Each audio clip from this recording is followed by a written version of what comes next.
এইবেলি আমাৰ ৭৬সংখ্যক শ্ৰী শ্ৰী মহাবিষ্ণু যজ্ঞ মহোৎসৱ আজিৰ পৰা ৭৬ বছৰ আগতে এই অঞ্চলৰ কেইগৰাকীমান মহান ব্যক্তিৰ প্ৰচেষ্টাত এই ৰঙিয়া উত্তৰ অঞ্চলৰ বিচনমালা গাঁৱত এই শ্ৰী শ্ৰী মহাবিষ্ণু যজ্ঞ প্ৰতিষ্ঠা কৰা হৈছিল।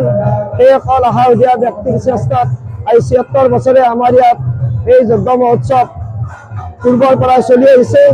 এইবেলি ৭৬ সংখ্যক যজ্ঞ মহোৎসৱৰ আজি আমাৰ অষ্টমী পূজা, অহাকাইলৈ আমাৰ নৱমী পূজা আছে। অহাকাইলৈ নৱমী পূজাত প্ৰায় 10,000 ভক্ত ইয়াত সমবেত হ'ব বুলি আমি আশা ৰাখিছোঁ। অহাকালি নৱমী পূজাৰ পিছত আমাৰ পূৰ্ণাহুতি কাৰ্যসূচী আছে। 9 মাৰ্চ পূৰ্ণাহুতি কাৰ্যসূচীত অসমৰ বিভিন্ন জিলাৰ পৰা বিভিন্ন ভক্ত ইয়াত আহি সমবেত হ'ব। ইয়াত বিভিন্ন ৰাজনৈতিক মহলৰ উপৰিও ইয়াত বিভিন্ন অনুষ্ঠানত বিভিন্ন ধৰ্মীয় নেতাই ইয়াত অংশগ্ৰহণ কৰিব। এই অনুষ্ঠানলৈ বিভিন্ন ভক্ত বিভিন্ন মানসেৰে আমাৰ এই যজ্ঞ মহোৎসৱলৈ আহে। এটা প্ৰবাদ আছে যে শ্ৰী শ্ৰী মহাবিষ্ণু যজ্ঞৰ এই পৃষ্ঠভূমিত যদি কোনো ভক্তই আহি নিজৰ মনোবাঞ্ছা কামনাৰ কাৰণে ইয়াত মানস লয়, এই মানস ফলৱতী হয় বুলি ধৰ্মীয় বিশ্বাস আছে। গতিকে এইখন এখন পবিত্ৰ পৃষ্ঠভূমিত, এই পৃষ্ঠভূমিত অসমৰ বিভিন্ন জিলাৰ পৰা ভক্তই প্ৰতি বছৰে বিভিন্ন বিপুল সঁহাৰিৰে আমাৰ এই অনুষ্ঠানটোক উৎসাহিত কৰি আহিছে। মই আশা ৰাখিছোঁ পৰৱৰ্তী দিনত এইবেলি ৭৬ যজ্ঞ মহোৎসৱৰ যি কাৰ্যসূচী, এই কাৰ্যসূচীত আমি ৰাইজৰ এক বিপুল সমাদৰ পাম বুলি আশা ৰাখিছোঁ। আৰু এইবেলি যজ্ঞ মহোৎসৱৰ একাদশী তিথি উপলক্ষে এক বিশেষ সাংস্কৃতিক সন্ধিয়াৰ আয়োজন কৰা হৈছে। এই সাংস্কৃতিক সন্ধিয়াত অসমৰ জনপ্ৰিয় গায়ক প্ৰাণদ্বীপে ইয়াত তেখেতৰ বিভিন্ন ভিন্ন সুৰীয়া গীতেৰে এক সাংস্কৃতিক সন্ধিয়াৰ মুকলি কৰিব।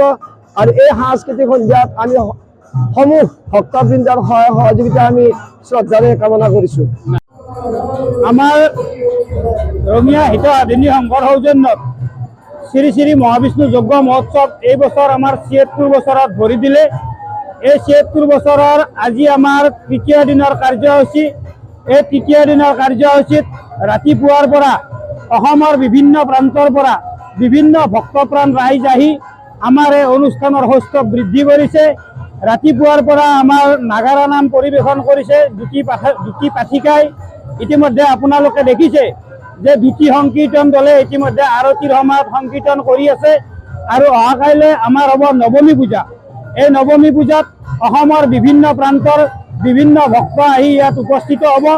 আৰু অহা দেওবাৰ 9 মাৰ্চ 2025 ইংৰাজী তাৰিখে আমাৰ পূৰ্ণাহুতি হ'ব। এই পূৰ্ণাহুতিত অসমৰ বিভিন্ন প্ৰান্তৰ পৰা প্ৰায় 10,000 লোক ইয়াত একেলগে সমবেত হৈ একেলগে যি শান্তি লোৱাৰ পৰিৱেশ, এইটো বিৰল। আৰু এই যজ্ঞ মহোৎসৱৰ মুখ্য উদ্দেশ্য হ'ল সমগ্ৰ পৃথিৱীতে শান্তি প্ৰতিষ্ঠা কৰাই হ'ল আমাৰ যজ্ঞ মহোৎসৱৰ প্ৰধান উদ্দেশ্য।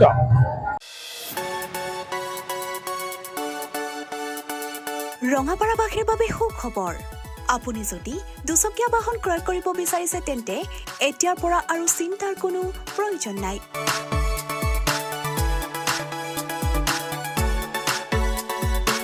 আপুনিও আহিব পাৰে DBP associate Bajaj two wheeler ডিলাৰলৈ।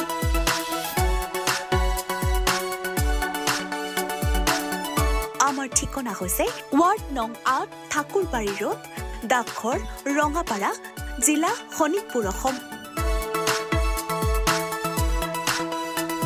আমাৰ যোগাযোগ নম্বৰ হৈছে 9435707133 আৰু 9707967285।